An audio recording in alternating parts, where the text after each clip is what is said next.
What is up, my friends? It's your buddy Upshaw, and today I wanted to give you folks a rundown on all things support, at least in the alpha for Battlefield 1. Now, this class has gotten a huge overhaul from previous Battlefield games, and now it's much more defined as a mid-range suppressive beast.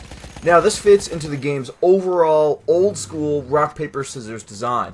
Now, starting this discussion with the Lewis gun, with some of its gameplay in the background. Now, for the alpha, this gun has the biggest magazine of any gun in the game, any class. It is the Big Mama. But that doesn't necessarily mean you can launch all 97 bullets consecutively. The gun actually has an overheating limit, where if you fire too many rounds without tap firing or taking a break, it overheats. Now, for the typical Battlefield player, the solution seems like it would be simple. You just occasionally tap fire as you make it rain. But this is not the case in this Battlefield. So in Battlefield 1, holding down the trigger with the machine guns of the support class actually caused the gun to fire more accurately and with decreased recoil. I just pronounced that ridiculously. Recoil. Recoil, folks. Now, you have an interesting little balance point now for the supportive marksman. Do you tap fire your gun to sustain your suppressive fire? Or do you hold down the trigger and get the most accurate bang for your buck, but knowing that once your gun overheats, you have to wait a couple seconds before you're back in action, and if your target is a sniper that you are keeping suppressed, good luck staying alive when you have to wait for your gun to cool down while in the middle of an open field.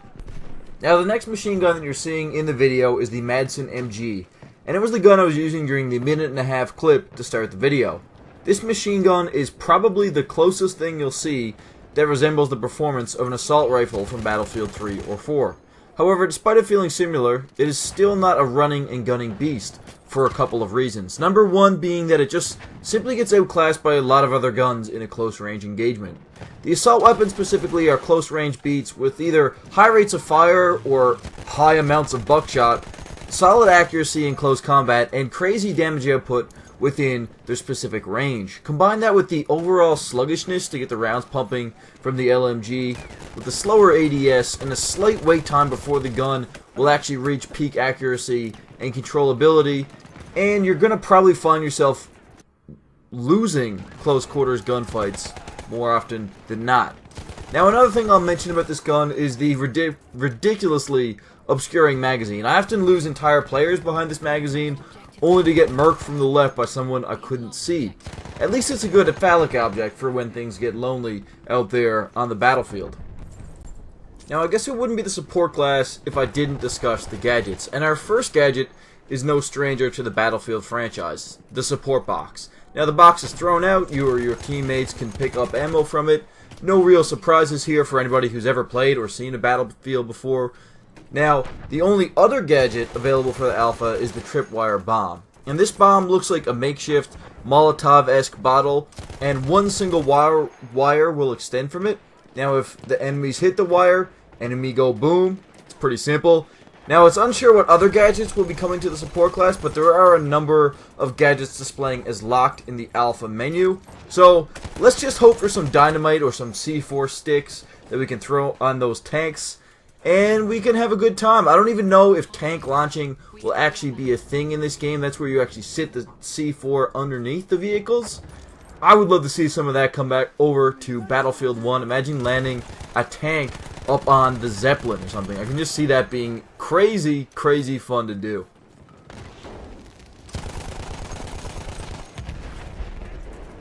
Now, last and unfortunately probably least on my list is the Hotchkiss M1909 Benet Mercier light machine gun. And boy oh boy do I really want to like this gun. The overall aesthetic is awesome. Bullets are fed in through a straight magazine on the side of the gun, and as you shoot more bullets, the straight mag slides right through the gun and gives you an actual visual indication of whether or not you need to reload. I think hardcore players are going to be in love with this weapon, because ammo counts are not typically displayed in hardcore, so looking at your gun will be all you need to tell if you can just keep on sending the rounds or whether or not you've run out. Now, this gun has incredibly low recoil, and that might also make it a little bit more impactful in hardcore. Keep in mind, in hardcore mode, you usually have a lower health bar, So you're going to need less bullets to kill somebody, and a gun that can shoot straight daggers from downtown is probably going to be something you'd want to run. This gun has incredibly low recoil and seems a lot more controllable than the other 2 light machine guns available, but it really does make up for this with a really low amount of stopping power. The gun just doesn't feel like it can mop up the same way the other 2 guns of the support class can. Maybe in a more skilled player's hand, the gun will be better with the low recoil allowing for sustained fire on the upper body and head. My experience with the gun was pretty lackluster, and in testing all 3 LMGs, I recorded the lowest amount of kills in my games with the Hotchkiss. So, that's it for today, folks. Thank you so much for watching this breakdown of the support class. If you did enjoy the video, you can leave a like down below and leave a comment letting me know what aspect of Battlefield 1 you want me to cover next. According to some rumors on Reddit, the alpha will keep on rolling until the 18th, so I'll be capturing lots of footage between now and then. Live your best life, fam.